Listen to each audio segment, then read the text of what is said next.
बेटा आवाज आ रही है मेरी? Yes sir. चले बेटा। Yes sir. चलो।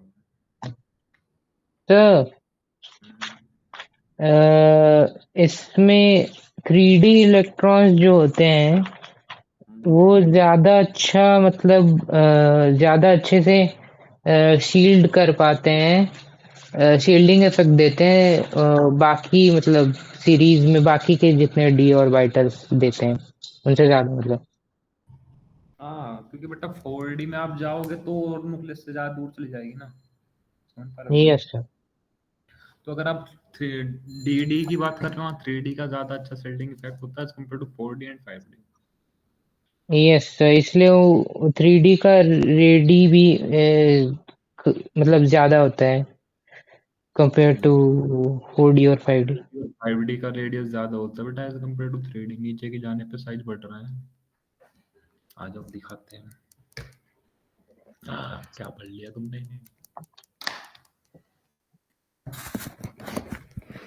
चलो जी। डिक्रीज उतना रैपिडली नहीं होता है। वो 4D और 5D की बात कर रहा है बेटा। 4D और 5D में तो लेंथ नोड, 5D में तो लेंथ नोड नहीं कॉन्ट्रैक्शन की नहीं बात। मतलब रेडियस ज्यादा ही है 4D 5D का, लेकिन अ, वो डिक्रीज होने का रेडियस डिक्रीज होने का वो स्पीड। देखो बेटा, ये वाली 3D है, समझ पा रहे हो? बोलो हाँ। Yes sir. अगर जस्ट इसके नीचे वाला एलिमेंट लोगे तो ये आएगा 4D में। अरे कहाँ है भाई, चल जा यार। एक सेकंड रुकना बेटा, दोबारा ही खोल लो भाई इसको।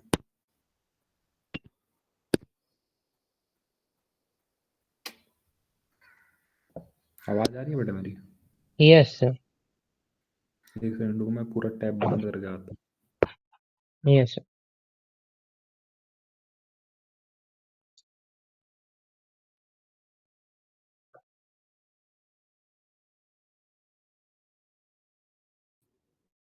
हूँ। कहीं दिन से जब टैब खुला रहता है फिर वो हैंग होने लगता है। अब ठीक है। क्या था? D block element.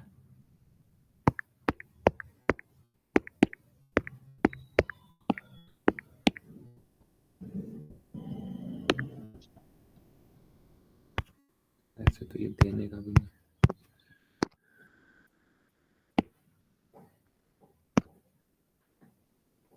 देखो, ये 3D, ये 3D वाला है, समझ पा रहे हो क्या? बोलो हाँ। Yes sir. ये इसके जस्ट नीचे वाला है 3D के, मतलब 4D वाला, समझ पा रहे हो क्या? Yes sir. बेटा इसकी रेडियस देखोगे इतनी आएगी, इसकी रेडियस देखोगे इतनी आएगी। ज्यादा किसकी है? 4D यस की। सर। सर लेकिन मैं वो नहीं बोल रहा, मैं बोल रहा कि आप बोल रहे हो, देखो देखो 3D से 4D जाने में अच्छा खासा चेंज है, लेकिन 4D से 5D जब जाते हो रेडियस बहुत कम चेंज होती है। आप ऐसा बोलो। देखो 3D से 4D जाओगे तो अच्छा खासा चेंज है रेडियस, समझ रहे हो? Yes sir. लेकिन जैसे आप 4D से 5D जाते हो तब माइनर चेंज आता है, समझ पा रहे हो क्या? Yes sir. अब उसके माइनर चेंज का कारण क्या है? क्योंकि बेटा जब 5D भरती है उससे पहले 4F वाली ऑर्बिटल भरने शुरू हो जाती है, समझ पा रहे हो क्या? Yes sir. सर लेकिन इसमें एनसीईआरटी में तो ये लाइन भी है कि क्या? these 3D electrons shield the 4s electrons from increasing nuclear charge somewhat more effectively than the other cell electrons can shield one another. Therefore, the atomic radii decreases less rapidly. Along the series की बात कर रहा है बेटा। ठीक है, वो ऐसे Yes, three sir. D four D की नहीं बात कर रहा है। वो 3D सीरीज में ही अलोंग द सीरीज की बात कर रहा है। जैसे मान लो यहाँ स्कैंडियम, टाइटेनियम, वैंडियम, क्रोमियम, मैग्नीज, अगर आप ऐसे ऐसे जाते हो जो रेडियस डिक्रीज होती है, बहुत हल्की हल्की हल्की हल्की डिक्रीज होती है, समझ पा रहे हो क्या? Yes, sir. और वो 4D और 5D में नहीं होता है। हाँ, 4D और 5D की बात नहीं कर रहा है। नहीं, 4D 5D में भी सेम ट्रेंड है बेटा, लेकिन हम 3D की ज़्यादा स्टडी कर रहे हैं, इसलिए 3D की वो एक्सप्लेन कर रहे हैं, समझ पा रहे हो? 4D में भी यही ट्रेंड होगा, ऐसे जाओगे तो हल्का फुल्का ही चेंज होगा, समझ पा रहे हो क्या? देखो आप इधर से इधर जाते हो रेडियस क्या करती है? डिक्रीज करती है, समझ पा रहे हो क्या? Yes, sir. अब रेडियस डिक्रीज करना क्या, तो बेटा यहाँ से मान लो यहाँ पे 10 थी एकदम से 5 आ जाए सडनली, तो ये होता है Yes, अच्छा खासा चीज। यहाँ 10 थी, यहाँ पे 9.8 आ जाए, यहाँ पे 9.7 आ जाए, यहाँ पे 9 आ जाए, यहाँ पे 8.8 आ जाए, तो माइनर चेंज आता जा रहा है, समझ पा रहे हो क्या? ठीक Yes, है। sir. अभी माइनर चेंज क्यों है रेडियस में? क्योंकि बेटा जो डी इलेक्ट्रॉन है वो अच्छे से सिल्ड नहीं कर पा रहे हैं। अगर अच्छे से सिल्ड कर पाते तो बेटा साइज बढ़ना शुरू हो जाता। समझ पा रहे हो क्या? सिल्डिंग इफेक्ट की वजह से साइज बढ़ता है घटता है, पहले तो ये बताओ। बढ़ता है। ठीक है, तो अगर अच्छे से सिल्ड कर पाते डी वाले इलेक्ट्रॉन तो बेटा साइज क्या होता? बढ़ता। लेकिन साइज घट रहा है क्योंकि डी इलेक्ट्रॉन इतना अच्छे से सिल्ड नहीं कर पा रहे हैं। समझ पा रहे हो क्या? ये कहना Yes, sir. चाहते। और बोलो बेटा, और क्या दिक्कत है?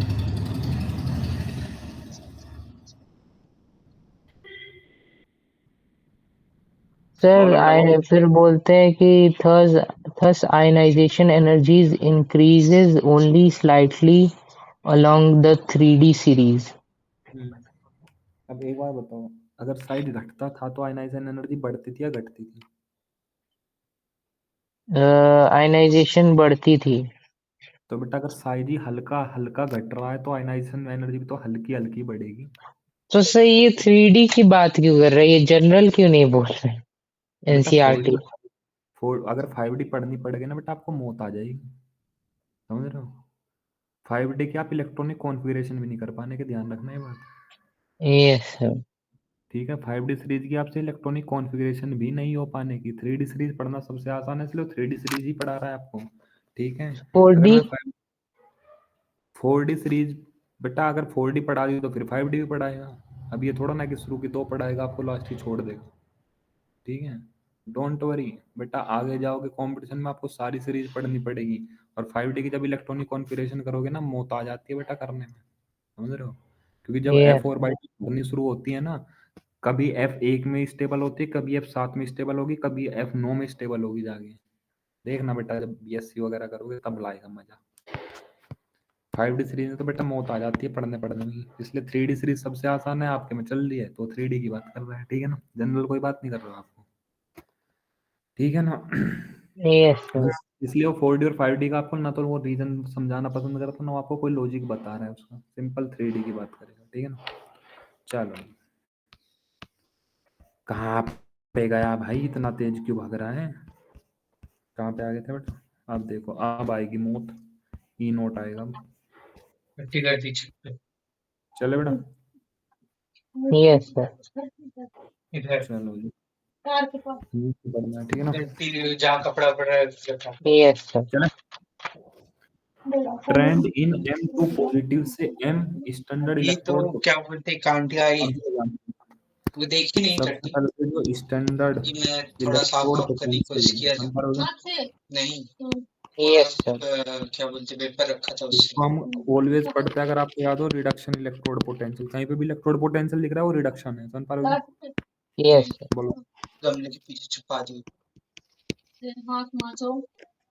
तो रिडक्शन में इलेक्ट्रॉन खाता है, तो ई नोट M2 पॉजिटिव से M में जो रिडक्शन इलेक्ट्रोड पोटेंशियल होगा उसकी बात करेगा। समझ पा रहे हो क्या? बोलो। Yes sir. अब जरा ध्यान से देखो। ऐसे मतलब लगा हुआ है, आंटी देखेंगी अब क्या? टेबल 4.4 है ना, उसका कहाँ अगर पे? आंटी देखिए उसका। टेबल 4.4 ढूंढना बेटा, कौन से पेज पे है? टेबल 4.4 ये तो 4। अगले पेज में। ये रे, ये रे, ये रे, ये रे, ये रे, ये रे, ये रे, ये रे, ये रे, ये रे, ये रे, ये रे, ये रे, ये रे, ये रे। अच्छा अच्छा, देख, जो बेटा रिडक्शन इलेक्ट्रोड पोटेंशियल है, समझ पा रहे हो क्या? यस रिडक्शन इलेक्ट्रोड पोटेंशियल वो 3 चीजों पर डिपेंड करता है। ठीक है, सबसे पहले डिपेंड करता है हाइड्रेशन एंथैल्पी।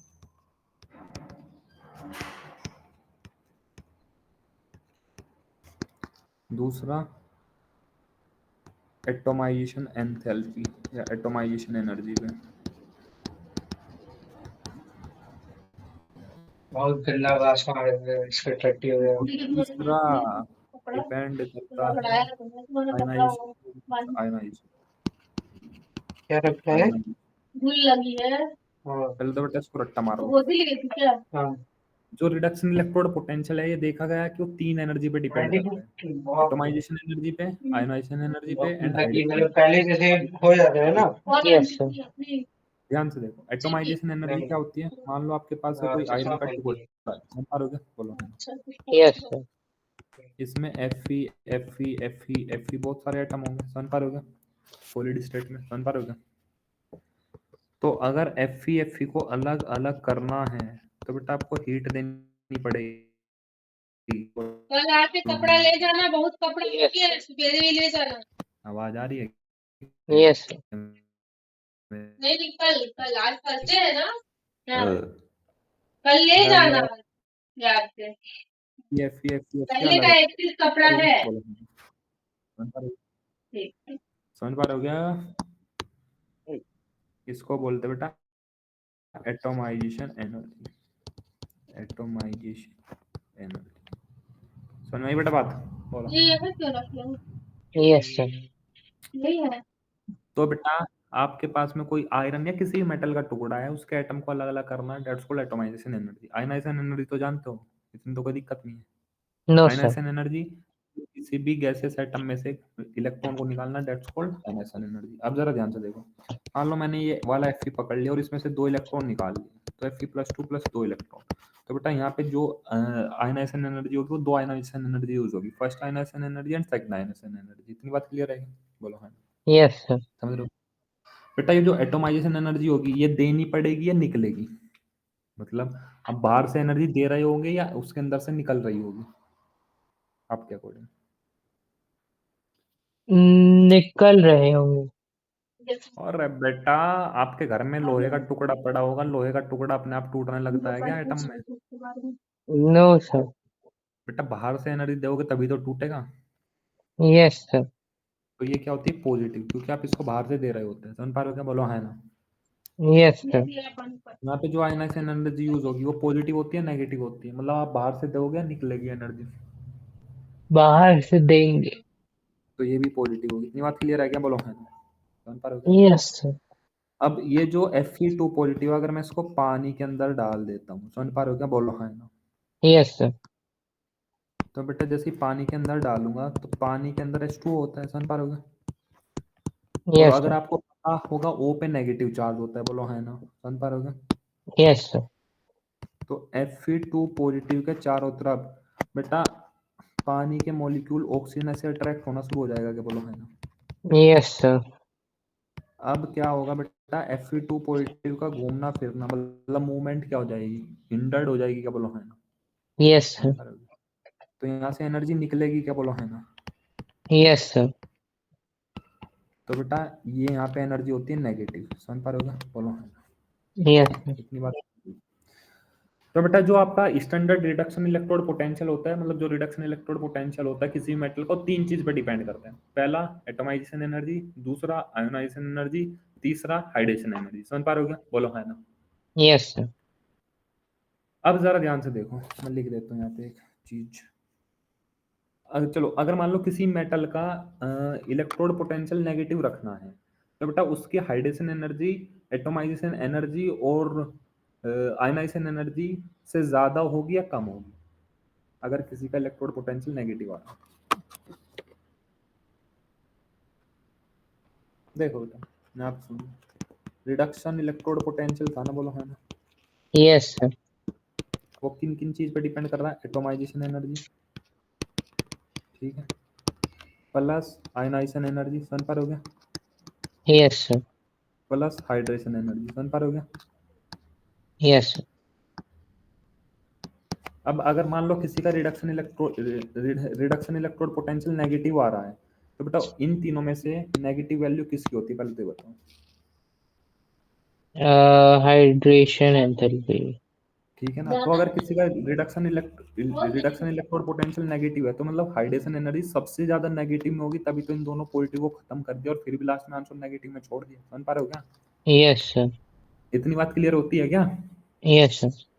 और अगर किसी का रिडक्शन इलेक्ट्रोड पोटेंशियल पॉजिटिव है, इसका मतलब उसकी एटॉमाइजेशन एनर्जी और आयनाइजेशन एनर्जी मिलाकर ज्यादा होगी as compare to hydration energy. क्या ये बात समझ में आती है क्या? Yes, sir. चले बेटा अब पढ़ लेते हैं। हाँ बोलो, अब बताओ दिमाग में क्या चल रहा है। चले Yes, sir. देखो, table 4.4 contain the thermodynamical parameter related to the transformation of solid metal atom to M positive. तो बेटा किसी भी सॉलिड मेटल एटम को M2 पॉजिटिव में बनाने के लिए आपको कुछ एनर्जी देनी पड़ेगी, उसने बोला थर्मोडायनामिकल पैरामीटर। समझ पा रहे हो क्या? Yes, क्योंकि sir. एनर्जी का जितनी भी केमिस्ट्री होती है बेटा, वो हम एक अलग ब्रांच में पढ़ते हैं, डेट्स कॉल्ड थर्मोडायनामिक्स। समझ पा रहे हो क्या? तो डरना मत Yes, sir. Thermochemistry. In solution, अब बेटा M2 पॉजिटिव आयन कहाँ पे बनेंगे? सॉल्यूशन में बनेंगे। देखो आयंस हवा में तो बनते नहीं है, आयंस कहाँ पे बनते हैं बेटा? सॉल्यूशन के अंदर। समझ पा रहे हो क्या? Yes, sir. And their standard electrode potential, ठीक है। तो observe value of E nought and those calculated using data table 4.4 are compared in figure 4.4। ठीक है, अभी देखिए बच्चे से चल जाएगा। देखो बेटा important, the unique behaviour of Cu having E note positive. देखो बेटा ध्यान से, अगर आपको याद हो, reduction potential of Cu2 positive से Cu का आता बेटा 0.34 पॉजिटिव में। ठीक, Yes, sir. जो Cu2 पॉजिटिव का जो रिडक्शन पोटेंशियल होता है वो बेटा किस में आता है? पॉजिटिव में आता है। समझ पा रहे हो क्या? पॉजिटिव में Yes, क्यों आता होगा? सोच के बताओ। उसकी एटोमाइजेशन एनर्जी और आयनाइजेशन एनर्जी ज्यादा होगी as compare to hydrogen energy. समझ पा रहे हो क्या? yes, sir. Account for its inability to liberate hydrogen from acid. बेटा एक इंपॉर्टेंट लाइन होती है, अगर आपको इलेक्ट्रोकेमिकल सीरीज याद आ रही हो, हाइड्रोजन से नीचे जितने भी एलिमेंट आते थे वो हाइड्रोजन को लिबरेट या हाइड्रोजन को डिस्प्लेस नहीं कर पाते। इसलिए बेटा कॉपर कभी भी H2 गैस को रिलीज नहीं कर पाता। कॉपर कभी भी जब रिएक्शन करेगा वहां पे hydrogen gas H2 gas release नहीं होती। अब Yes, sir. इलेक्ट्रोकेमिस्ट्री तो बिल्कुल ठीक है ना। कोई नहीं बेटा, इलेक्ट्रोकेमिस्ट्री का जब रिवीजन कराऊंगा जब ये लाइन में वहीं पे बताऊंगा, ठीक है ना। यहाँ पे तो इसका नो यूज है, ठीक है ना।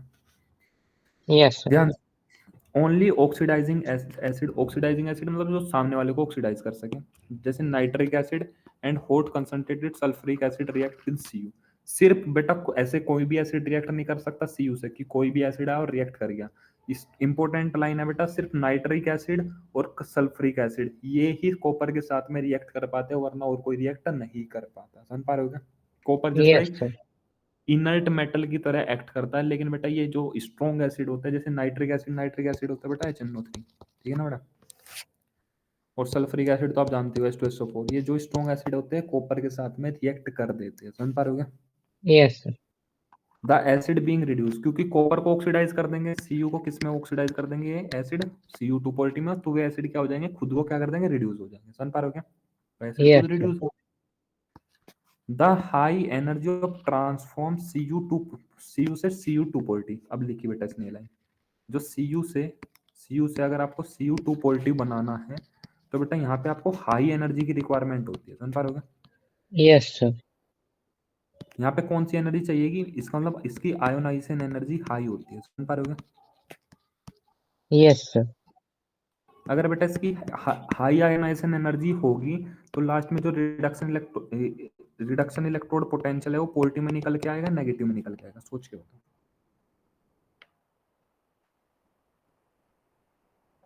Positive. समझ पा रहे हो क्या? क्योंकि Yes, हाइड्रोजन sir. तो कम है, आयनाइजेशन एनर्जी ज्यादा है, तो आयनाइजेशन एनर्जी तो पॉजिटिव होती है। समझ पा रहे हो क्या? बोलो हाँ। Yes, sir.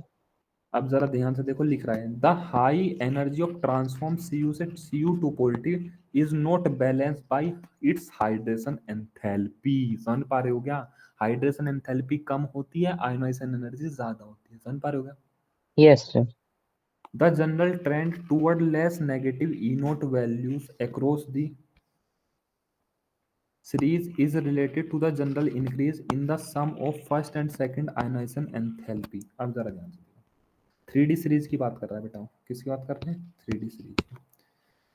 देखो बेटा टाइटेनियम का ई नोट की वैल्यू कितनी है?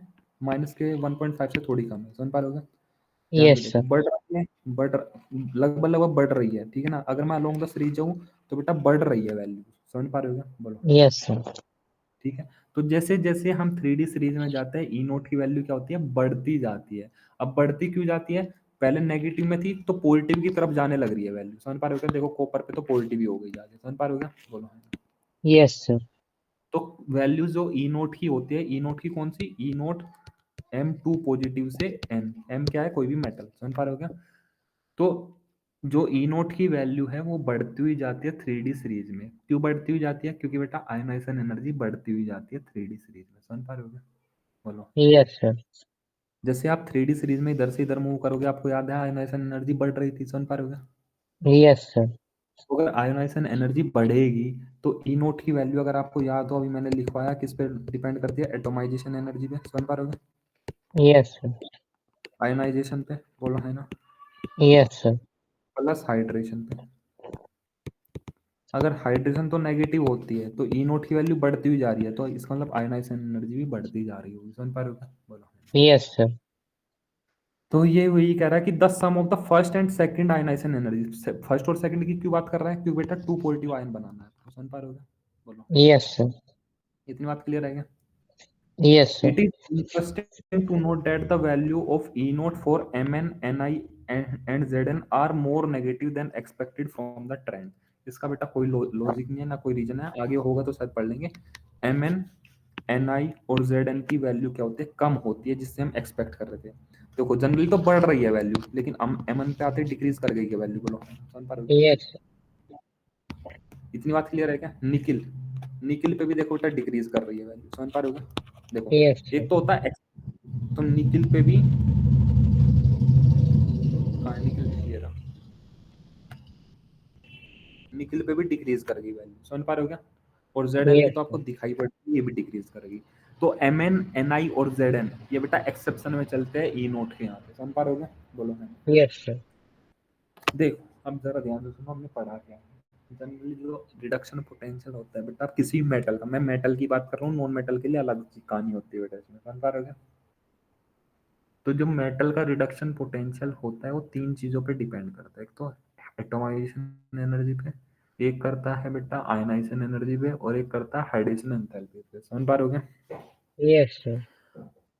हाइड्रेशन एंथैल्पी नेगेटिव होती है, atomisation energy and ionisation energy positive होती है, समझ पा रहे हो क्या, ये बात क्लियर है। Yes, sir. जैसे जैसे हम 3D स्टेज में लेफ्ट से राइट की तरफ मूव करेंगे, मतलब स्कैंडियम से जिंक की तरफ मूव करेंगे, तो हमको पता है बेटा आयोनाइजेशन एनर्जी बढ़ती है, समझ पा रहे हो क्या जनरली।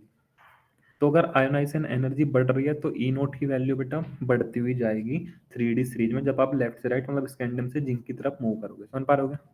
Yes, sir. लेकिन Mn, Ni और Zn इस ट्रेंड को फॉलो नहीं करते, these three are the exception of this trend, समझ पा रहे हो क्या? Yes, sir. हाँ बेटा अब बोलो, तुम्हारे माइंड में जो चल रहा है बोलो। Sir, बोल। हाँ sir, CO, Ni और Zn और Cu ये सब एक्सेप्शन होने चाहिए ना, क्योंकि उनके कैलकुलेटेड और ऑब्जर्व्ड वैल्यू डिफरेंट है। बेटा कैलकुलेटेड और ऑब्जर्व की बात नहीं कर रहा है वो, ठीक है ना। देखो हल्का फुल्का तो ऊपर नीचे आएगा, अब आप सोच रहे हो कि सर बिल्कुल रेड और ब्लू एक के ऊपर एक आ रहा है तो मजा आ रहा है, ठीक है ना। अब सीयू का देखोगे बेटा अप्रोक्स टच तो कर रहा है ना, यस सर। ठीक है ना। ठीक है आप तो देखो बिल्कुल एक्यूरेसी पे जाओगे कभी भी सोल्व नहीं हो पाने का डी ब्लॉक। यहाँ पे देखो एमएन की बात करें, जनरली तो बेटा बढ़ती हुई जा रही थी वैल्यू, लेकिन एमएन में क्यों घटेगी। यहाँ पे कितनी यस थी, सर। यहाँ पे माइनस के 0.8 या 0.7 समथिंग मान लो, इसकी बेटा जीरो के करीबन होनी चाहिए थी एमएन की, लेकिन एमएन की तो और नेगेटिव में भाग गई, फिर समझ पा रहे हो। Yes sir. तो एमएन तो एक्सेप्शन में जा रहा है। जेड की बेटा इससे भी ज्यादा आनी चाहिए थी, जेड तो कहीं यहाँ पे लाई करना चाहिए था, क्योंकि जेड की वैल्यू और बढ़ गई आती कुछ, समझ पा रहे हो क्या, लेकिन यस सर। जेड की और घटेगी। ठीक है एनआई कहाँ है भाई, एनआई ये रहा, एनआई देखो जो ये है क्या बोलते हैं कोबाल्ट है, इसकी वैल्यू बेटा यहाँ पे थी, समझ पा रहे हो क्या। एनआई की यस सर। लगभग लगभग यहाँ पे होनी चाहिए थी, कुछ ज्यादा होनी चाहिए थी, लेकिन बेटा ये तो इससे कम आ गई फिर, मतलब लगभग लगभग बराबर मान लो, इससे इसके जितनी मान लो, नहीं बड़ी वाली वैल्यू यहाँ पे, समझ पा रहे हो क्या। इसलिए yes sir. M N N और Z N these three are the exceptions of the E naught की वैल्यू। हल्का फुल्का देखो बेटा ऊपर नीचे तो चलेगा अगर आप, ठीक है ना बेटा, क्योंकि डी ब्लॉक का बिहेवियर आप नहीं समझ पाओगे, बहुत ज्यादा टिपिकल कहानी होती है डी ब्लॉक की। चलो जी अब एक बार ये देख लेते हैं क्या बोल रहे हैं, why Cr+2 reducing and Mn+3 oxidising when both D4 configuration. ध्यान से समझो, जो Cr+2 है, अगर आप इसकी इलेक्ट्रॉनिक कॉन्फ़िगरेशन लिखोगे तो ये भी 3D4 आ रहा है। Mn+3 लिखोगे तो ये 3D5 आ रहा है। समझ पा रहे हो? हाँ सॉरी, ये भी 3D4 आ रहा है। समझ पा रहे हो? बोलो। Yes sir. तो ये बोल रहा है कि जो Cr+2 है वो क्या है भाई, रिड्यूसिंग। ये क्या है, रिड्यूसिंग, मतलब ये सामने वाले को क्या करेगा, रिड्यूस करेगा। समझ पा रहे हो? यस और सर। ये ऑक्सीडाइजिंग, मतलब ये सामने वाले को ऑक्सीडाइज करेगा। समझ पा रहे हो? Yes sir. अब जरा ध्यान से देखो बेटा, दोनों की 3D4 कॉन्फ़िगरेशन है, तो ये भी 3D5 बनाना चाहता अपनी, और ये भी 3D5 बनाना चाहता अपनी। समझ पा रहे हो? बोलो है ना। Yes sir. जबकि ऐसा तो इन क्वेश्चन के अकॉर्डिंग तो गलत लग रहा है। समझ पा रहे हो? Yes sir.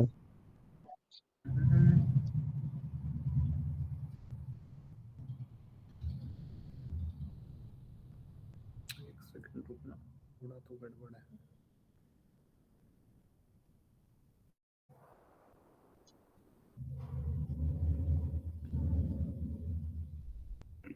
लीजेंड की बात कर रहे हो बेटा, कोऑर्डिनेशन के साथ में मिक्स करके है ये क्वेश्चन। ऐसे तो दोनों रिड्यूसिंग ही होंगे, छोड़ दो बेटा इस क्वेश्चन को। ठीक है, आधा अधूरा क्वेश्चन है ये बेटा। कॉम्प्लेक्स की बात कर रहे हैं यहाँ पे।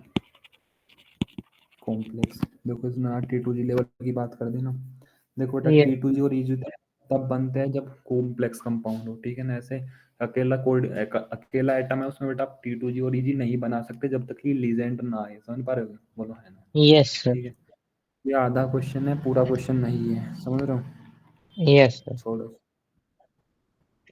अब इस पे आओ। ये क्या बोल रहा है भाई, the E note M2 positive से N, मतलब रिडक्शन पोटेंशियल किसी भी मेटल का जो 2 पॉजिटिव से और मेटल में जा रहा है। समझ पा रहे हो? Value yes. For copper is positive. Copper की वैल्यू मतलब ऐसे लिख लो, ई नोट Cu2 पॉजिटिव से Cu की वैल्यू पॉजिटिव होती है। समझ पा रहे हो? बोलो है ना। Yes sir. What is the possible reason for this, इसका पॉसिबल रीजन बता सकते हो क्या होगा? आयनाइजेशन एनर्जी ज्यादा है इसलिए। हाँ, because copper have more ionisation energy as compare to the hydration energy. समझ पा रहे हो? बोलो। Yes sir. इतनी बात क्लियर हो गई है? Yes sir. अच्छा जी। सर एटमाइजेशन एनर्जी की बात नहीं है। एटमाइजेशन एनर्जी की बात नहीं करते, ये मान के चल रहे कि एक चीज तो आपको कांस्टेंट मान के चलनी पड़ेगी। ठीक है ना, लगभग यस सर। लगभग बराबर। अब जरा ध्यान से देखो,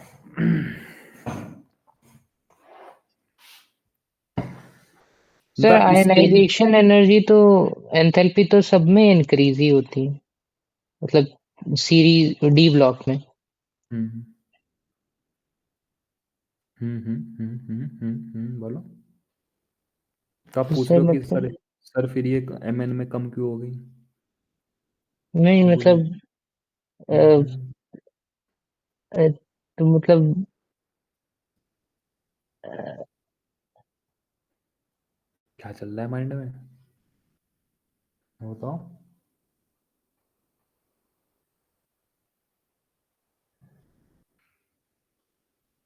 क्या हो गया बेटा? हेलो हेलो, कहाँ खो गए? Yes sir. हो गया क्लियर या कुछ चल रहा है? बताओ जो भी चल रहा है माइंड नो में। सर, नो सर, कुछ नहीं सर। चलो, the stability of the half-filled D subcell in Mn+2 and the completely filled D10 configuration in Zn+2 are related to their E0 values, whereas E0 value for nickel is related to the high negative hydration energy। यहाँ पे बेटा इन्होंने reason दे दिया, reason तो बकेती है। ध्यान से समझो, ये बोल रहा है the stability of half filled D subshell in Mn+2। अगर बेटा मैं ई नोट की वैल्यू, ई नोट की बात करूं, यहाँ पे लिख लेते हैं कहीं पे जगह, ये रही ई नोट, या ऐसे लिखो ई नोट Mn2 पॉजिटिव से Mn की बात करूं, समझ पा रहे हो क्या? बोलो है ना। अब जरा यस ध्यान, सर। Mn में क्या होता है, 3D5 4s2 होता है। समझ पा रहे हो क्या? बोलो है ना। Yes sir. Mn+2 में 3D5 हो जाएगा, 4s0 हो जाएगा। समझ पा रहे हो क्या? बोलो है ना। Yes sir. अब एक बात बताओ, क्या Mn+2 वापस Mn में बनना चाहेगा क्या? सोच के बताओ। No sir. तो अगर ये वापस Mn में बनना नहीं चाहेगा, इसका मतलब Mn जो है वो Mn2 पोलिटी में जाना चाह रहा था। बोलो है ना, समझ पा रहे हो क्या? Yes sir. क्योंकि इसकी यहाँ पे जाने से स्टेबिलिटी बढ़ रही है, समझ पा रहे हो क्या? बोलो है ना, यस सर। 85 आ रही है। इसका मतलब अगर ये इसमें जाना चाह रहा था तो बेटा इसकी आयोनाइजेशन एनर्जी कम होगी या ज्यादा होगी, सोच के बताओ। Mn की ज्यादा। Mn अच्छा बेटा, अगर आयनाइजेशन एनर्जी ज्यादा होगी तो फिर तो Mn2 पोलिटी में मतलब 2 इलेक्ट्रॉन निकालना नहीं चाह रहा है। Yes sir. तो अगर आयन बेटा Mn से Mn2 पोलिटी में जाना चाह रहा है क्या, पहले तो ये बताओ। यस एमएन एमएन से एमएन टू पॉजिटिव होता है। जाना चाह रहा है, उस जाने के बाद स्टेबिलिटी आ रही है क्योंकि हाफ फील्ड डी ऑर्बिटल बन जा रही है, समझ पा रहे हो क्या? बोलो है। Yes sir. इसका मतलब वो अपने 2 इलेक्ट्रॉन निकालना चाह रहा है इजीली, समझ पा रहे हो क्या? बोलो है ना। Yes sir. तो अगर वो अपने 2 इलेक्ट्रॉन इजीली निकालना चाह रहा है तो उसकी आयनाइजेशन एनर्जी क्या होगी? लो, समझ पा रहे हो क्या? Yes sir. इतनी बात क्लियर है क्या? Yes sir. Ionization energy low होगी as compare to hydration energy, समझ पा रहे हो क्या? Yes sir. तो बेटा उसकी हाइड्रेशन एनर्जी ज्यादा होगी, समझ पा रहे हो क्या? बोलो है ना। तो यस। जो ओवरऑल ई नोट वैल्यू होगी, क्योंकि हाइड्रेशन एनर्जी यहाँ पे इफेक्टिव मार गई, आयनाइजेशन एनर्जी कम होगी, तो हाइड्रेशन एनर्जी तो नेगेटिव में होती है। तो ओवरऑल जो Mn से Mn सॉरी Mn2 पॉजिटिव से Mn का जो रिडक्शन पोटेंशियल आएगा वो कम आएगा ज्यादा आएगा? कम आएगा। इतनी बात क्लियर होगी कि वाई Mn2 पॉजिटिव से Mn का रिडक्शन पोटेंशियल इज नेगेटिव या कम एज कंपेयर टू, अगर हम उसको सीरीज के अकॉर्डिंग देखें तो वो ज्यादा होना चाहिए था, लेकिन कम क्यों है, समझ पा रहे हो क्या? Because yes it has high hydration energy as compare to ionisation energy, because Mn wants to move Mn से Mn2 positive, because in Mn2 positive it acquire 3d5 a stable configuration, समझ पा रहे हो क्या? Yes sir. आ गया भाई समझ में? Zn का भी कर यस दो सर। एक्सप्लेन। Zn की यस। भी यही कहानी। Zn की जो इलेक्ट्रॉनिक कॉन्फ़िगरेशन होती है बेटा वो 3d10 4s2 होती है, समझ पा रहे हो? बोलो है ना। Yes sir. और Zn2 पॉजिटिव भी 3d10 हो जाएगा 4s0 हो जाएगा, इतनी बात क्लियर है क्या? बोलो है ना। Yes sir. क्या Zn2 पॉजिटिव में जाना चाह रहा है क्या? No sir. अच्छा बेटा एक बात बताओ, अब यहाँ पे 3d10 हो, अब आप बोलोगे सर 3d10 तो यहाँ पे भी था, बेटा यहाँ पे एक सेल भी तो एक्स्ट्रा थी ना, बाहर वाली सेल, समझ पा रहे हो क्या? यस। ध्यान से समझो। जैसे तो यहाँ पे भी 3d5 था 4s2 था, लेकिन अब सिर्फ यही इफेक्टिव रह गया है कि 3d5 4s वाला जा चुका है, समझ पा रहे हो क्या? बोलो है ना। Yes sir. तो बेटा अब जैसे ये 3d10 अब ये खत्म हो गया, अभी 3d10 बच गया, अभी एक स्टेबल कॉन्फ़िगरेशन आ चुकी है कि बोलो है ना। Yes sir. स्टेबल कॉन्फ़िगरेशन, अगर स्टेबल कॉन्फ़िगरेशन आ गई है इसका मतलब Zn पोलिटी में जाना चाहता है, समझ पा रहे हो क्या? बोलो है ना। तो Zn want to lose its 2 electron, समझ पा रहे हो क्या? बोलो है ना। Yes sir. So ionisation energy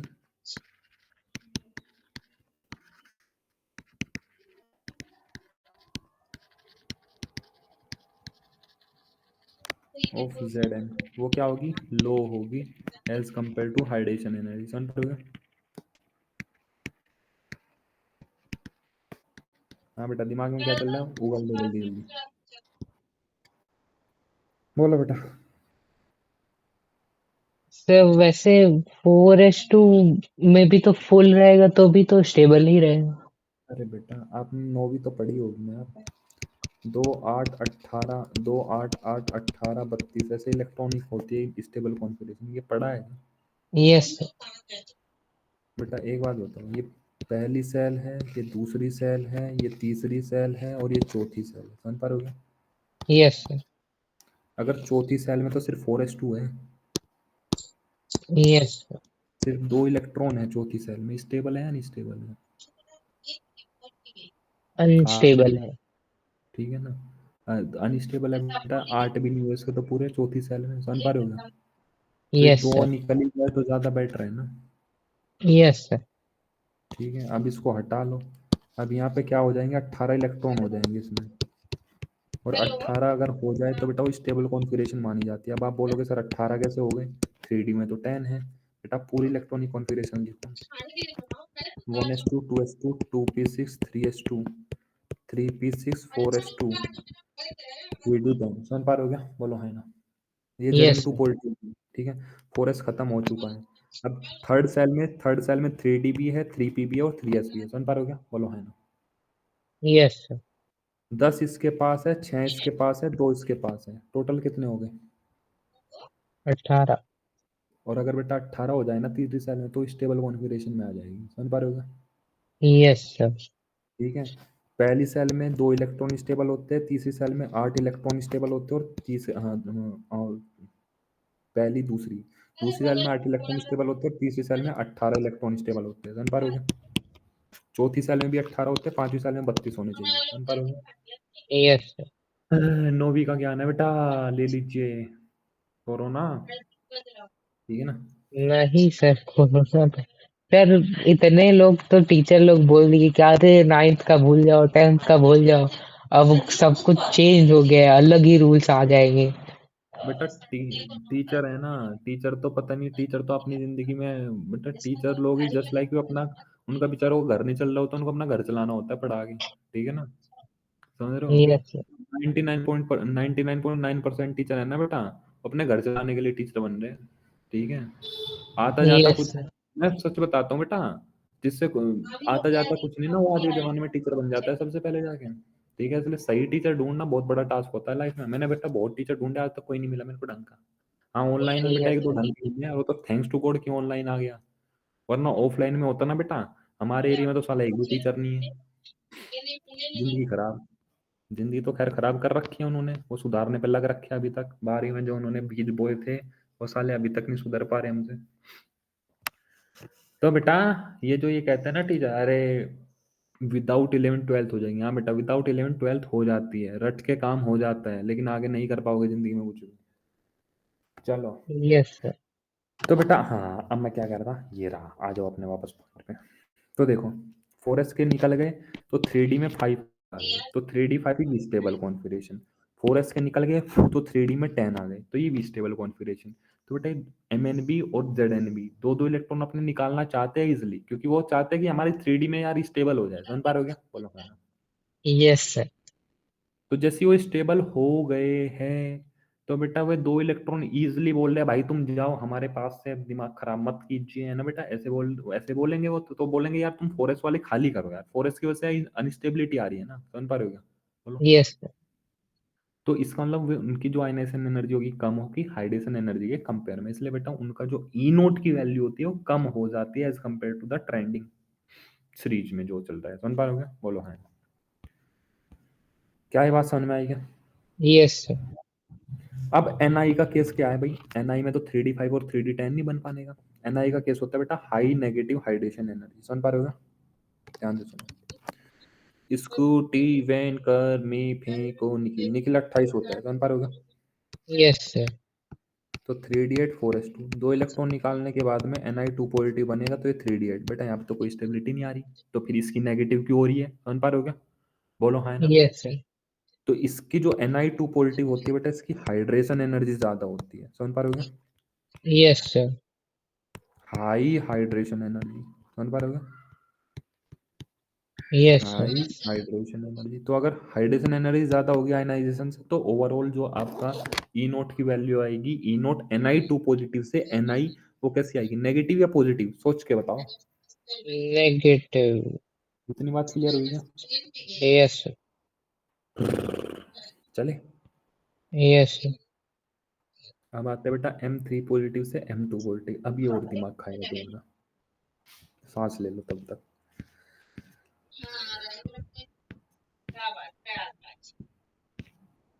sir कितने बकवास स्कूल में मैं एडमिशन लिया हूँ। दिल्ली वगैरह या कोटा वगैरह में ही मेरे को डमी स्कूल करवाना चाहिए था। उन लोग के मैंने पास टैलेंट है डमी स्कूल बनने का, मतलब वो लोग काम कर लेते हैं। वो मतलब दे भी देंगे, बोलेंगे कि ये हमारा एक कांटेक्ट में है पर्सन, ये आपका प्रैक्टिकल वैक्टिकल पैसा दो सब बना के दे देगा। और ये क्या कहते हैं, प्रैक्टिकल में बस आना है, मुंह दिखाने चले जाना है। आपको पूरे घंटा भर हम नहीं बैठा के रखने वाले हैं। और यहाँ ये लोग बुला रहे हैं भैया 5:30 बजे तक रुकना है, और जो हिलना नहीं है वहां से। ये तो मतलब दिल्ली में लोग पैसों के भूखे हैं, ठीक है ना। Yes sir.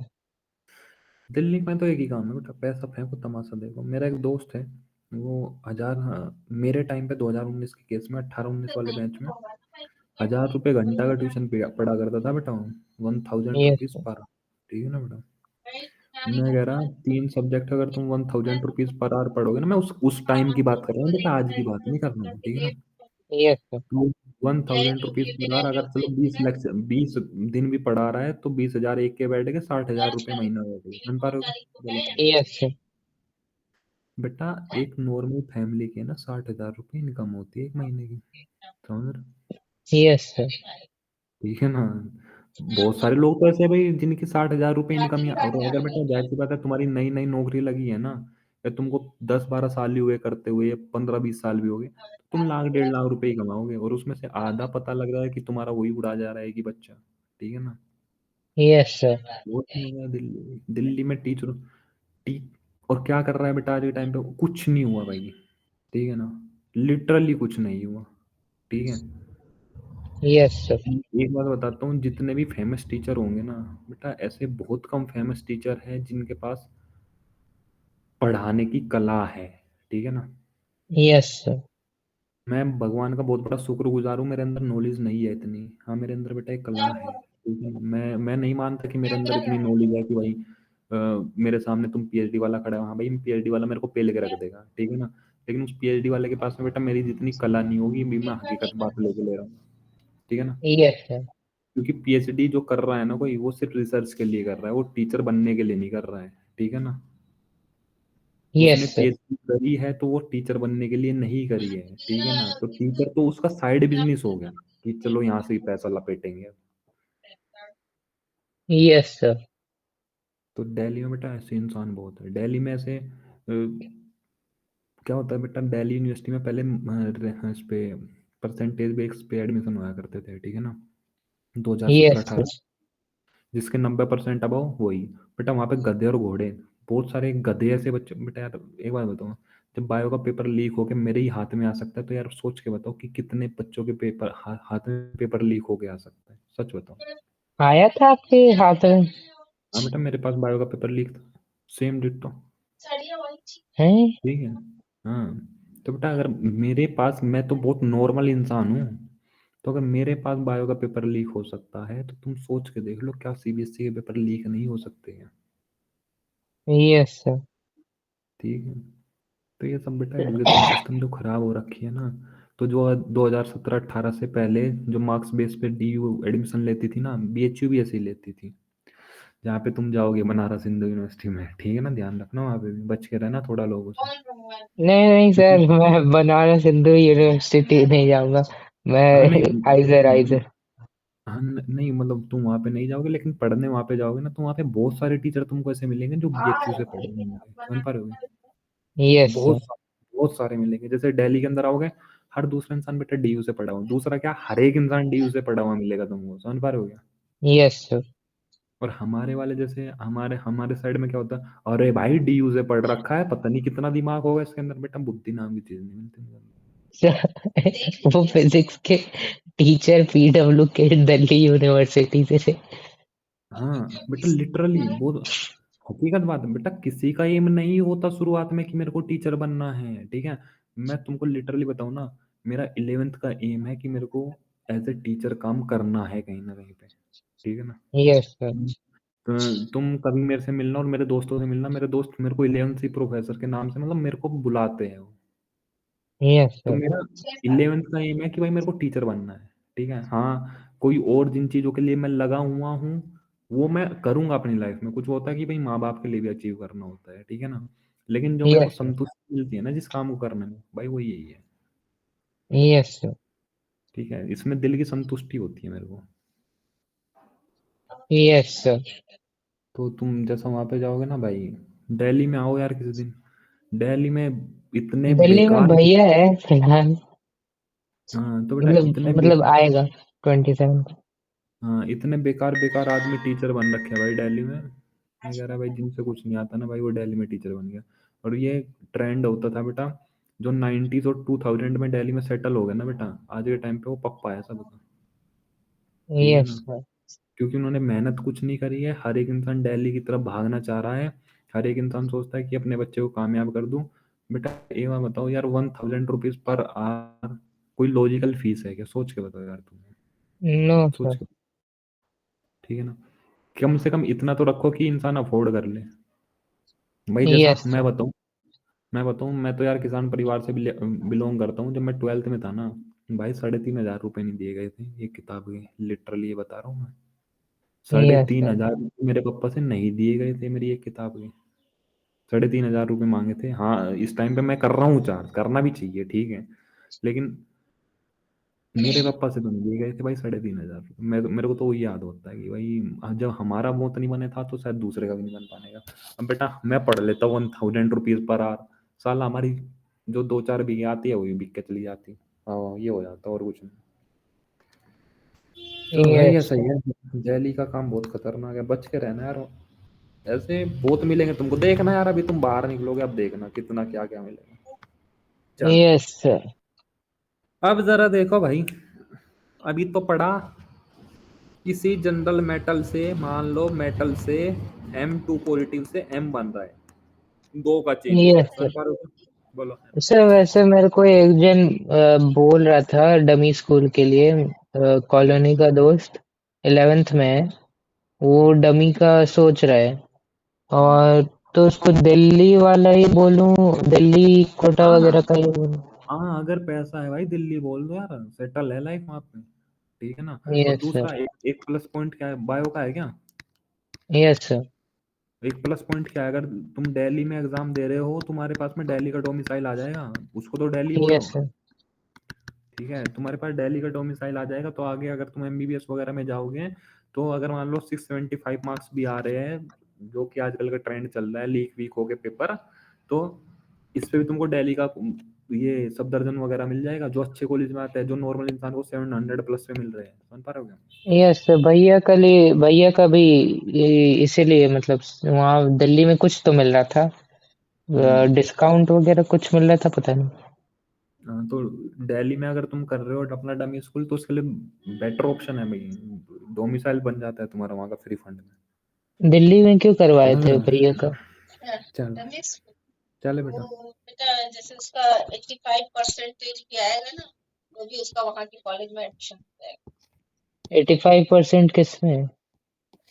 जैसे एट्टी 25% फाइव अगर परसेंट ना, 5% भी रहेगा तो भी हो जाएगा।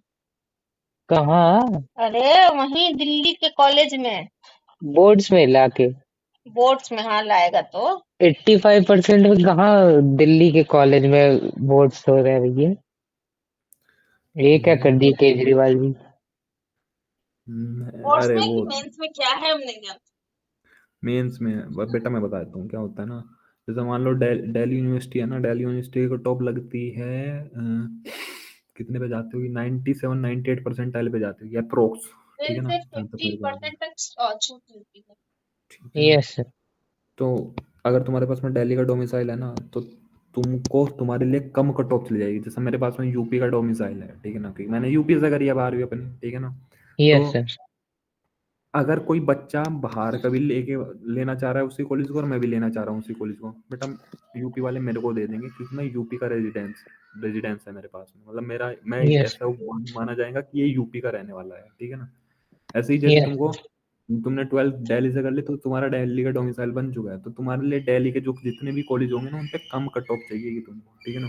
कैसे होता है, चल रहा बेटा, कोई बात नहीं। Yes sir. देखो, अब बेटा अभी तो पढ़ा हमने 2 पॉजिटिव का चेंज, अब हम M3 पॉजिटिव से M2 पॉजिटिव, रिडक्शन पोटेंशियल हाँ। किसमें, M3 पॉजिटिव से M2 पॉजिटिव, मतलब एक इलेक्ट्रॉन का चेंज। समझ पा रहे हो क्या? बोलो है ना। Yes sir. देखो बेटा ये क्या कह रहा है, an examination of the E nought M+3 to M+2 values table 4.2 so the varying trend, बहुत ज्यादा वेरिएशन है बेटा इसमें, देखते हैं कितना याद कराएगा हमसे। The low value for scandium reflect the scandium+3 has a noble gas configuration. अब इस लाइन का मतलब समझो भाई। नोबल गैसेस का जो कॉन्फ़िगरेशन है वो Sc3 अचीव कर प्लस का लेता है। है, अचीव कर लेता है, ठीक है ना। अगर आप देखोगे बेटा स्कैंडियम प्लस 3, तो ये आ जाता है 1s2 2s2 2p6 3s2 3p6। ध्यान से देखो, थर्ड सेल ये वाली है, थर्ड में पी भी है, थर्ड में एस भी है। सन पर हो गया, बोलो है ना। Yes sir. इस 6 इसमें और 2 इसमें है, तो 6 और 2 कितने हो गए, 8। तो बेटा अगर कोई किसी भी वैलेंस सेल में 8 इलेक्ट्रॉन हो जाए तो वो नोबल गैस कॉन्फ़िगरेशन बोलते हैं उसको। समझ पा रहे हो क्या? Third yes cell sir. की बात करो। अब जरा ध्यान से देखो, तो वो बोल रहा है कि जो स्कैंडियम होता है उसकी ई note Sc+3 to Sc+2, Sc+3 से Sc+2 वो क्या होती है बेटा, लो होती है। समझ पा रहे हो क्या? क्या होती है, सर लो। Sc+2 तो एग्जिस्ट ही नहीं करता। एग्जिस्ट नहीं करता, लेकिन बेटा बनेगा तो पहले कुछ टाइम के लिए। समझ पा रहे हो क्या? Yes sir. बेटा एक बार बताओ, Sc से डायरेक्ट Sc+3 एकदम से 3 इलेक्ट्रॉन थोड़ा ना निकल जाएंगे। समझ पा रहे हो? यस अब सर। जरा ध्यान से ये बताओ, ये रिडक्शन पोटेंशियल है इस टाइम पे, ऑक्सीडेशन पोटेंशियल है, सोच के बताओ। मैंने लिखा है Sc+3 टू Sc+2, तो ये रिडक्शन की फॉर्म में लिखा है, ऑक्सीडेशन की फॉर्म में लिखा है। रिडक्शन। तो अगर Sc+3 टू Sc+2 का रिडक्शन पोटेंशियल लो है, इसका मतलब Sc+2 नहीं Sc+3 में जाना चाहता है, मतलब वो ऑक्सीडाइज होना चाहता है, क्योंकि उसका रिडक्शन पोटेंशियल क्या है, कम है। समझ पा रहे हो क्या? बोलो है ना। Yes sir. क्या ये बात क्लियर है क्या? अब क्यों जाना यस सर। चाहता है आपको खुद पता लग गया, क्योंकि जो Sc+3 है वो नोबल गैस कॉन्फ़िगरेशन को अचीव कर लेता है। समझ पा रहे हो क्या? Yes sir. अब जरा ध्यान से देखो, द हाईएस्ट वैल्यू मतलब reduction potential for Zn+3 to Zn+2 की सबसे ज्यादा होती है। The high value of Zn is due to the removal of an electron from the stable D10 configuration of Zn+2। अब सोच के बताओ, क्या Zn+2 Zn+3 में जाना चाहेगा क्या? Zn+2 Zn +3 में। नहीं जाना चाहिए। तो इसका मतलब अगर मैं यहाँ पे लिखूँ Zn+3 टू Zn+2, समझ पा रहे होगा? बोलो हाँ। Yes, hold समझ on. पा रहे होगा? Yes sir. Yes. तो इसका रिडक्शन पोटेंशियल ज्यादा आना चाहिए या कम आना चाहिए? ज्यादा आना चाहिए। क्योंकि तो Zn+3 से Zn+2 में जाना चाहता है, रिड्यूस होना चाहता है। समझ पा रहे होगा? बोलो है ना। Yes sir. इसकी वैल्यू हाई आती है, क्यों आती है? क्योंकि बेटा Zn+2 में 3D10 होता है, स्टेबल कॉन्फ़िगरेशन है, वो Zn+3 में नहीं जाना चाहेगा, सर 3D9 नहीं। हाँ बेटा। अगर Sc+2 से Sc+3 में जाने के लिए कोई एनर्जी चाहिए, अगर वो हम लोग एनर्जी दे ही ना तो क्या होगा? कुछ भी नहीं होने। तो Sc+2 बन जाएगा।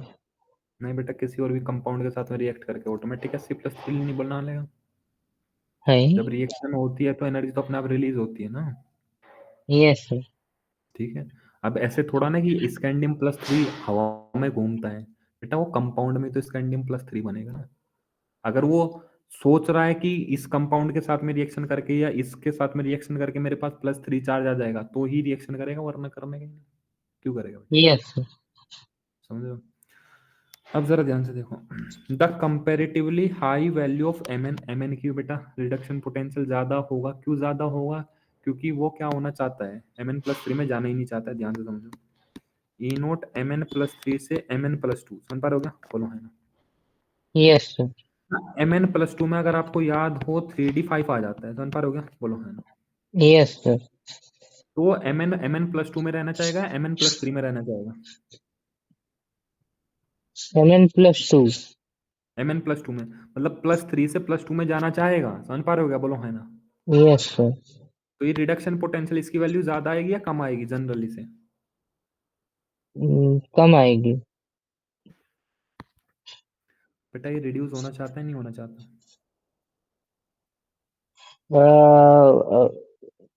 होना चाहता है।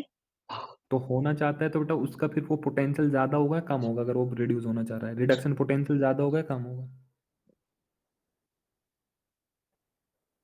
कम होगा। अच्छा, देखो बेटा, आ जाओ आ जाओ आ जाओ, भूल चुके हो पूरा। देखो बेटा, Zn+3 किस में जाना चाहता है? Zn+2 में जाना चाहता है, बोलो है ना? Yes, Zn sir. पर तो इसमें एक इलेक्ट्रॉन खाएगा। कि रिडक्शन हुआ है ऑक्सीडेशन हुआ है? रिडक्शन हुआ है भाई, इलेक्ट्रॉन खाया ना। Yes, sir. Zn पर तो इसका रिडक्शन पोटेंशियल कम होगा या ज्यादा होगा? ये रिड्यूस हो रहा है।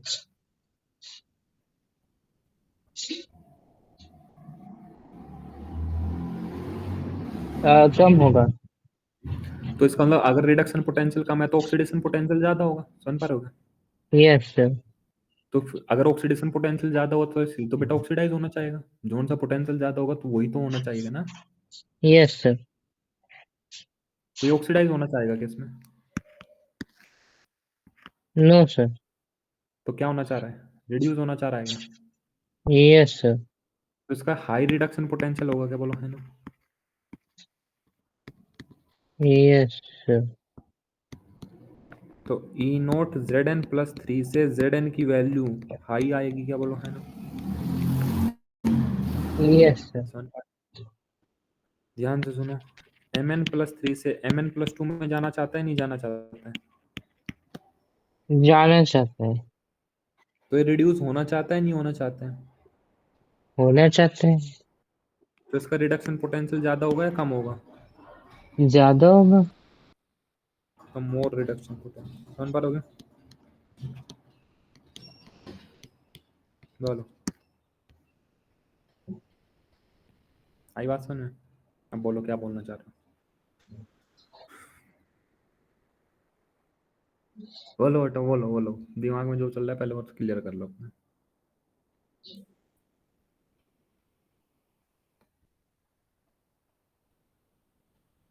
बोलिए बेटा बोलिए। अ,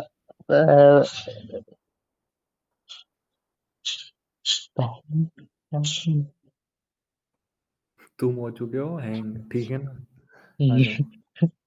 The comparatively high value for Mn shows that Mn+2 D5 is particularly stable। बेटा बोर्ड्स में ये सब चीजें नहीं आने की, डोंट वरी, ठीक है ना? जो अभी तक चल रहा है वो बोर्ड्स में बहुत कम चांस है कि वो पूछा जाए, समझ पा रहे हो? लो चांस है। Yes, sir. Whereas comparatively low value of Fe shows that the extra stability of Fe+3 that is D5। अब जरा ध्यान से देखो, Fe की बात कर रहा है भाई, Fe की बात छेड़ लिया अभी से। नीचे सर फिर। बोलो। कोई बात नहीं बेटा, यहाँ पे समझ में आ जाएगा। अरे समझ लो यार, समझना इज मोर इम्पोर्टेंट। ध्यान से सुनो। देखो, ये बताओ Fe+3 में रहना चाहता है Fe+2 में रहना चाहता है? Electronic configuration +2। देखो, +2 में रहना चाहता है। ध्यान से सुनो, Fe+2 का जो इलेक्ट्रॉनिक कॉन्फ़िगरेशन आएगा वो 3d5 आ जाएगा, समझ पा रहे हो? बोलो है। Yes sir. और Fe+3 की देखना एक मिनट, 3d6 4s2 होता है ना, 3d6 4s2 होता है, समझ पा रहे हो? बोलो है। Yes sir. Fe का ये होता है ना 3d6 4s2। तो अगर Fe+2 का लिखोगे तो कितना आएगा? 3d6 आ जाएगा, क्या बोलो है ना? Yes sir. और Fe+3 का लिखोगे तो 3d5 आ जाएगा, क्या बोलो है ना? समझ पा रहे हो? Yes sir. अब बताओ Fe+2 में रहना चाहता है Fe+3 में रहना चाहता है? +3।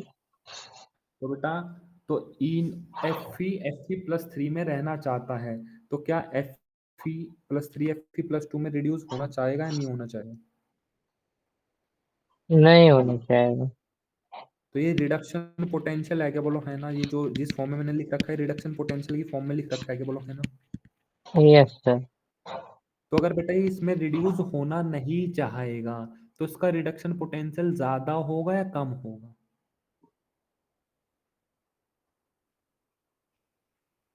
अगर जाना चाहता है तो रिडक्शन पोटेंशियल ज्यादा होगा, अगर नहीं जाना चाहता तो रिडक्शन पोटेंशियल कम होगा।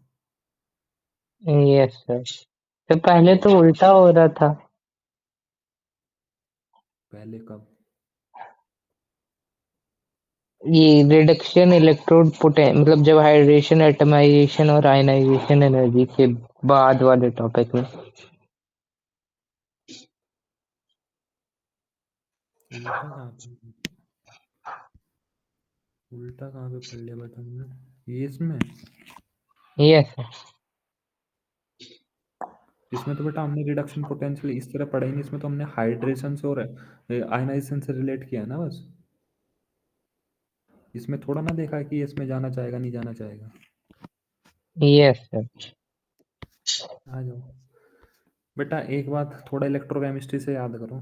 अगर रिडक्शन पोटेंशियल ज्यादा होता था तो क्या कोई इलेक्ट्रॉन लेना चाहता है या इलेक्ट्रॉन देना चाहता है, सोच के बताओ। रिडक्शन पोटेंशियल फिर ज्यादा होता था। हम्म,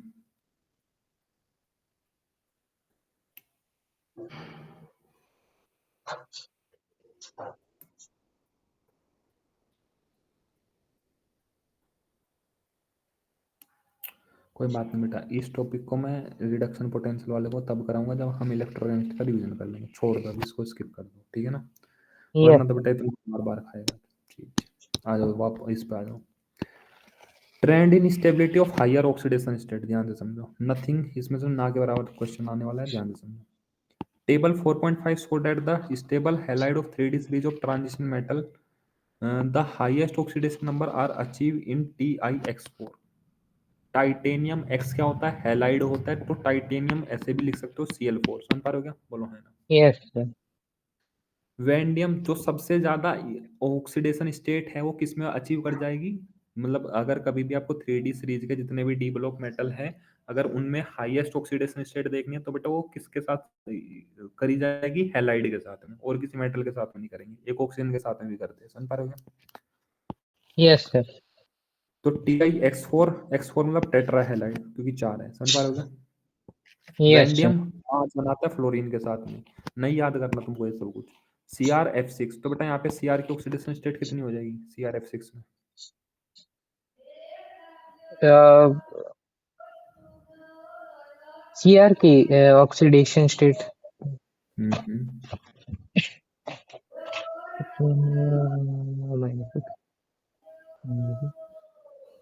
+6। तो क्योंकि सबसे ज्यादा जो ऑक्सीडेशन स्टेट है जो डी ब्लॉक एलिमेंट है वो किसके साथ दिखाते हैं, हैलाइड के साथ में। समझ पा रहे हो, बोलो है ना, एक तो ये लाइन याद रखो। द +6। प्लस +6 Cr दिखा रहा है ना, सारे +6 तो नहीं दिखाते ना। Yes, sir.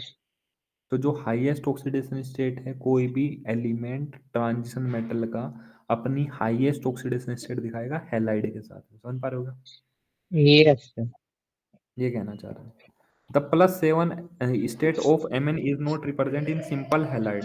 तो जो Mn की हाईएस्ट ऑक्सीडेशन स्टेट होती है वो कितनी होती है, +7। वो हैलाइड के साथ में नहीं दिखाता, वो किसके साथ में दिखाता है, MnO3F। ये कंपाउंड याद रखना बेटा, MnO3F। ऑक्सीडेशन स्टेट निकालो Mn की इसमें।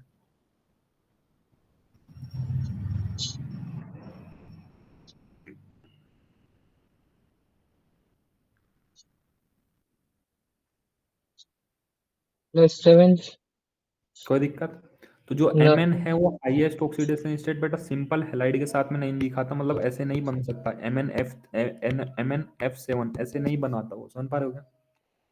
तो सिंपल हैलाइड का Yes, मतलब है कि आपका डायरेक्ट हैलाइड वाला कंपाउंड नहीं बनेगा, उसका एक अलग ही कंपाउंड होता है MnO3F। ये याद रख के चलना। समझ पा रहे हो क्या। yes, sir. Is known beyond Mn के बाद में no metal has trihalide. कोई भी मेटल 3 हेलोजन नहीं चिपकाता अपने साथ में, एक्सेप्ट 2 एक्सेप्शन है, Fe(X3) एंड COF3। कौन कौन चिपका सकता है बेटा, Fe चिपका सकता है और CO चिपका सकता है। जो +3 ऑक्सीडेशन स्टेट है वो Mn के बाद में कोई भी मेटल नहीं दिखाता हैलाइड के साथ में, एक्सेप्ट किसके, Fe के और CO के। ये लाइन याद रख सकते हो, रख लो, वरना तो बेटा कोई पूछने वाला है ही नहीं बोर्ड के अंदर। समझ पा रहे हो क्या? Yes, sir. The ability of fluorine to stabilise the highest oxidation state. बेटा फ्लोरीन के साथ में हाईएस्ट ऑक्सीडेशन स्टेट क्यों दिखा रहा है, जैसे CrF6, ये फ्लोरीन के साथ में क्यों दिखा रहा है और किसी के साथ में क्यों नहीं दिखा रहा, क्योंकि जो फ्लोरीन होता है वो हाईएस्ट ऑक्सीडेशन स्टेट को स्टेबलाइज कर देता है। समझ पा रहे हो क्या। Yes, sir. is due to either higher lattice energy as in case of COF3 or high bond enthalpy terms high covalent compound, example VF5 and CrF6। जरा ध्यान से सुनो बेटा, बोल क्या रहा है। जैसे CrF6 है, समझ पा रहे हो क्या, CrCl6 नहीं मिलेगा आपको। समझ पा रहे हो क्या, ठीक है। देखो फ्लोरीन भी हेलोजन है, क्लोरीन भी हेलोजन है, इतनी बात क्लियर है क्या। Yes, sir. लेकिन फ्लोरीन में ही Cr अपनी +6 ऑक्सीडेशन स्टेट दिखा रहा है, यहाँ पे क्यों नहीं बना रहा इस कंपाउंड? कभी तो कुछ लॉजिक होगा ना। CrCl6 Yes, तो नहीं बना, अगर यहाँ पे देखो यहाँ पे +6 आ रहा है, समझ पा रहे हो क्या? yes, sir. तो ये क्यों बना रहा है? क्योंकि जो फ्लोरीन होती है वो हाईएस्ट ऑक्सीडेशन स्टेट को स्टेबलाइज कर देती है। क्यों स्टेबलाइज कर देती है? क्योंकि इसकी हाई लैटिस एनर्जी होती है। क्या होती है बेटा? अब ये लैटिस एनर्जी क्या Oh होती है no, ध्यान। 11th. हाई लैटिस एनर्जी, बेटा सारे पाप धोएंगे इसी चैप्टर में। ये क्या होता है ना बेटा, इससे अच्छा पी ब्लॉक रख लेते ना, ये डी ब्लॉक हटा देते तो ज्यादा बेटर रहता, क्योंकि पी ब्लॉक में इतना कुछ सन्नाटा नहीं आता है इसमें बेटा।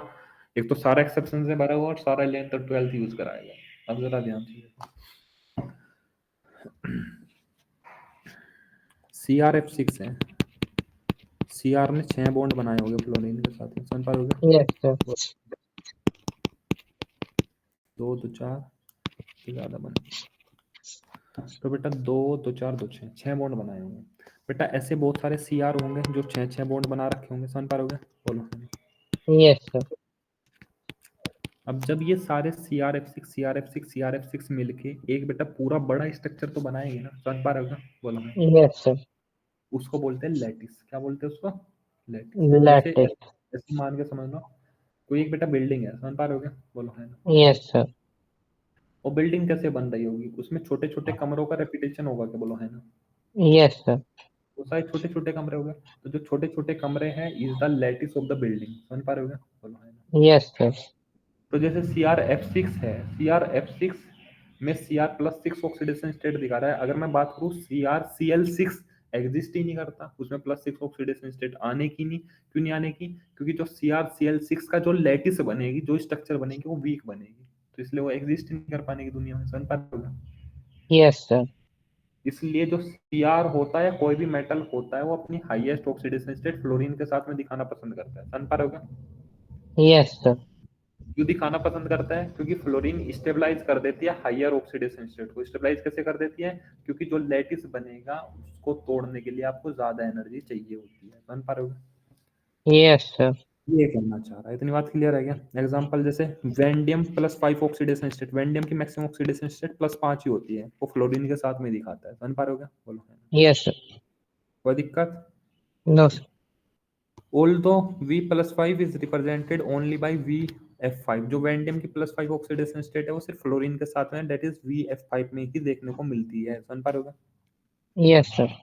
The other halide however undergo hydrolysis two gives oxo halide. जो दूसरे हैलाइड अगर मान लो आप ऐसे मान लो VCl5 मान लो, यहाँ पे तो +5 ही आएगी ना ऑक्सीडेशन स्टेट, समझ पा रहे हो? Yes, sir. ये क्या होगा? पानी गिरते ही टूट जाएगा, समझ पा रहे हो? बोलो है ना।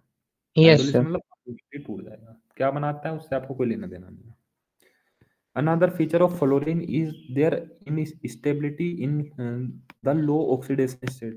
जो फ्लोरीन होता है बेटा वो लो ऑक्सीडेशन स्टेट में स्टेबल होता नहीं है, इसलिए वो हायर ऑक्सीडेशन स्टेट में ही कंपाउंड बनाना प्रीफर करता है, समझ पा रहे हो? अब क्यों प्रीफर करता है? क्योंकि हायर ऑक्सीडेशन स्टेट में जो जो कंपाउंड बनाता है उससे जो फिर लैटिस बनेगा वो स्ट्रॉन्ग बनता है, समझ पा रहे हो? Yes, sir. ये होता है बेटा, सांस चढ़ेगी हमको भी, ये डी ब्लॉक हमारा जूस निकाल देगा। चलो सर इसकी शुरुआत कितनी बढ़िया हुई थी, अब क्या हो गया? तो तभी तो कहा था D D D D block तुम किसी कोचिंग में पढ़ना और 2 दिन में खत्म करा देते डी ब्लॉक को, ठीक है? Yes, sir. लिटरली दो दो तीन 3 दिन तो कभी लगने ही नहीं देते डी ब्लॉक में, तो ये एक्सपेक्ट मत करो कि 3 दिन में सारा पढ़ा देते हैं, बेटा सारा छुड़वा दिया जाता है, ठीक है? Yes, sir. डी ब्लॉक सारा ही छुड़वा दिया जाता है, किसी कोचिंग में पढ़ाते ही नहीं डी ब्लॉक। सर आपके हाथ में लेकिन बायो का पेपर कैसे आया? बेटा मेरा एक दोस्त है डॉक्टर, मतलब उसके Yes, पापा sir. डॉक्टर, समझ पा रहे हो? Yes, sir. अभी वो कर रहा है BMS, 3rd year Yes, 4th year sir. में, ठीक है ना? BMS क्या तो होता है? अभी तो BMS डॉक्टर MBBS ही सुना है कि बस आपने डॉक्टर के नाम पे। Yes, sir. अरे कहाँ के रहने वाले हो यार तुम? बेटा BMS भी होता है, BHMS भी होता है, होम्योपैथी भी डॉक्टर होता है, आयुर्वेद भी डॉक्टर होता है, यूनानी भी डॉक्टर होता है, ये सब नहीं सुननी क्या आपने दुनिया में? No, sir. एक जन मेरे को आयु रिक्रूट करने का लेकिन ट्राई किया, दुकान वाले बोले हमारा एक कनेक्शन है BMS में, आपको करवा देंगे, आप प्लीज यहाँ नीट वीट छोड़िए। आयुर्वेदा नहीं सुना क्या आपने? Yes sir, yes sir, Patanjali नहीं सुना क्या अभी तक, Ramdev Baba? Yes sir, yes sir, तो बेटा उनका आयुर्वेद ही तो है उनका सब कुछ लेना देना। ये तो यस सर, एमबीबीएस में तो एलोपैथी करते हो यस सर। आप। तो क्या था भाई, ऐसे ही था वो पढ़ने में, पेपर लीक करा देता, 5,000 रुपए में पेपर लीक हो गया था। और क्या होगा? क्या बेटा हर एक पांच पेपर लीक। हजार में कैसे हो सकता है? कोटा में तो सर वो लोग बोल रहे थे कि ये 20 लाख 30 लाख लग जाता है। हाँ, नीट के पेपर के लिए ना। यस सर, तो नीट के पेपर में अगर 20-30 लाख रुपए लग रहा है, कोई दिक्कत वाली बात थोड़ा ना है। यस सर, सीबीएसई का पेपर तो टूचू पेपर होता है। अब कैसे होता है 5,000 में? मान लो यहाँ पे पेपर है, सन पर हो गया, वो पेपर सिर्फ इसी को थोड़ा ना देगा भाई, इसको भी देगा, इसको भी देगा, इसको भी देगा, इसको भी देगा, इसको भी देगा, इसको भी देगा, इसको भी देगा, सबसे सर पाँच वो पाँच सब बटोर पेपर देगा। नहीं, वो लोग नीट वाले बोल रहे थे कि मतलब वहाँ कोटा में बोल रहे थे कि ऐसे देते हैं कि एक ब्रोकर आता है, मतलब ब्रोकर वोकर जो भी है वो आता है और हम्म, 1-2 दिन पहले नीट के हम्म, लेके जाता है सारे जितने बच्चे पैसा दिए हैं और उन सबको हम्म, बैठाता है एक रूम में और सारे हम्म, क्वेश्चन कराना सिखाता है या फिर कुछ रटवा हम्म, वटवा देता है कुछ भी। हम्म, और हम्म, वो बस वैसे करके ताकि हम लोग पेपर मिले तो हम लोग बस कॉपी हम्म, पेस्ट करके किसी और को ना दे हम्म। दे। हाँ, वो ऐसे ही होता है बेटा, नीट में तो यही चलता है, ठीक है ना। और 100% गारंटी है कोटा में तो पेपर लीक होता है नीट का, जान पा रहे हो? यस ठीक है। सर, वरना ये 720 वाले कोटा से ही क्यों आते हैं सारे के सारे, जान पा रहे हो? यस सर, वहाँ तो 100% पेपर। बेटा नीट का तो इन्होंने ऐसी तैसी करके भगा दी, ठीक है ना। नीट में तो इतना ज्यादा धांधलेबाजी कर दी, हर एक इंसान साला करोड़पति हो रखा है, पढ़ाने की औकात नहीं है अपने बच्चे को, और बस हमारा बच्चा यस डॉक्टर बन जाए, ठीक है ना। तो सबसे ज्यादा बेटा यही करते हैं लोग बाग की भाई, पता नहीं यार डॉक्टर प्रोफेशन का इतना ज्यादा वो क्यों ले लिया। साला जितन कैडेवर देखेगा ना तुम्हारा बच्चा, किलकी मारने लगेगा वहां पे, अगर मुर्दा लाश देख ली तो कहीं पे, ठीक है ना। यस सर, तो ये होता है। तो 5,000 में क्या होता था बेटा, सीबीएसई का पेपर ऐसे ही आउट होता है। सीबीएसई का पेपर कैसे आउट होता है, एक हब होगा, ठीक है ना, उसके पास पेपर आएगा, ठीक है। यस एक सर, सेकंड रुक जाओ। अब वो जो हब होता है उसके कनेक्शन बाहर जुड़े होते हैं, तो किसी से 5 लाख रुपए लेगा, वो 5 लाख रुपए में आगे प्रोसीड करेंगे पेपर। तो उन्होंने बहुत सारे बच्चे हायर कर रखे होंगे कि हम इसको भी देंगे, इसको भी देंगे, इसको भी देंगे, सबसे 5-5 हजार रुपए पेट्रोल लेते हैं। तो एक ही पेपर वैसे तो 1 करोड़ से भी ज्यादा में आउट होता है, 20-30 करोड़ रुपए में आउट होता है, समझ पा रहे हो? यस सर, बट पर कंट्रीब्यूशन वही 5-10 हजार रुपए आ जाते हैं, समझ पा रहे हो क्या? यस सर, तो ये था। तो जब वो पेपर आउट हुआ था, मेरे पास सुबह फोन आया उसका, डॉक्टर का, मैं डॉक्टर ही बोल लूँ उसे, ठीक है ना। तो यस सर, वो बोला भाई पेपर आउट है। मैं बोला तो मैं क्या करूँ, क्योंकि बेटा मैंने पढ़ रखा था लिटरली, मैं पढ़ने वाला बच्चा था 11th 12th में। वो बोला भाई, मैं बोला अरे तू बकैती कर रहा है, कौन पेपर आउट करा रहा है, मेरे को भी विश्वास नहीं था भाई उस टाइम पे। अरे यस वो सर, बोला यार मेरे फेल होने का काम होने वाला है, तू एक काम करता है, तू उस पेपर को सोल्व कर दे बस आके, 1 घंटा पहले आ जा। बोला चल ठीक यस है, सर, सोल्व करेंगे, अपना भी प्रैक्टिस सी हो जाएगी, क्या बता भाई, ठीक है ना। तो यस सर, जहाँ पे मेरा सेंटर था, तो बेटा मैं क्या था, मान लो यहाँ पे मेरा घर है, यहाँ पे जो उसके पापा थे, यहाँ पे उनका हॉस्पिटल था, समझ रहे हो? यस सर, और यहाँ पे हमारा सेंटर पड़ता था, तो यहाँ से यहाँ तक जाना पड़ता था रास्ते से, समझ पा रहे हो? यस सर, तो वो बोला भाई पहले हॉस्पिटल पे आ जाइयो। मैं बोला चलो पहले हॉस्पिटल पे जाएंगे, तो मैं हॉस्पिटल पे चला गया उसके, वो पेपर लिए बैठा वहाँ पे। भाई हमने पेपर सोल्व कर लिया। मैं बोला भाई देख डॉक्टर, ये पेपर आने का नहीं। बोला क्यों? मैं बोला ये फेक है, क्योंकि यार इतना आसान पेपर था, सोच के लगा। फिजिक्स का पेपर बहुत टफ आया था हमारे टाइम पे, केमिस्ट्री का भी पेपर टफ था, वो बायो का पेपर इतना आसान था। मैं बोला भाई ये तो फेक पेपर है। बोला जो होगा यस देखी सर, जाएगी। तो इतना सुनते ही वो बोला चल यार तू पूरा सोल्व मत कर, जब तू फेक ही कह रहा है, पूरा होगा ही नहीं, तो इसके 20 क्वेश्चन सोल्व करने हैं, पास आउट तो हो जाऊँ कम से कम। बोला चल ठीक है, 20 क्वेश्चन सोल्व कर लिए। उसके बाद में हम चले गए भाई स्कूल में पेपर देने। भाई रोल नंबर 1 मेरा, सबसे पहले पेपर मेरे पास ही आता था रोल नंबर 1 के पास में। मैं ऐसे देखा, मैं पीछे लगाया, उसका भी नाम ए सही है लड़के का, तो मैं पीछे यस सर, लगाया। मैं बोला भाई वही पेपर है तो सेम। वो बोला लग गई लंका। मैं बोला चल बेटा 20 तो हो रखे हैं, पास तो हो ही जाएगा। अब सारे क्वेश्चन तो तेरे से रटे भी नहीं जाने थे 1 घंटा पहले, समझ पा रहे हो क्या? Yes, लेकिन फिर भी बेटा मेरे 70 में से 45 मार्क्स आए थे। पूरा पेपर होने के बावजूद भी। ठीक है। yes, ये इसलिए आए थे क्योंकि बेटा मैंने कॉपी नहीं भरी थी, ठीक है ना, बायो में भरनी पड़ती है कॉपी। मैं बहुत, जब मैं बायो पढ़ता था ना बेटा 11th 12th में, मैं बहुत लॉजिकल बायो पढ़ता था। मैं ऐसे नहीं पढ़ता था कि रटने के लिए पढ़ रहा हूँ, कॉपी भरने के लिए ना। मैं एक भी सैंपल पेपर कर रखा था। मैं सिर्फ पॉइंट टू पॉइंट लिखता था कि भाई इसका ये आंसर होगा, इसका ये आंसर होगा, कहानी खत्म। yes, sir.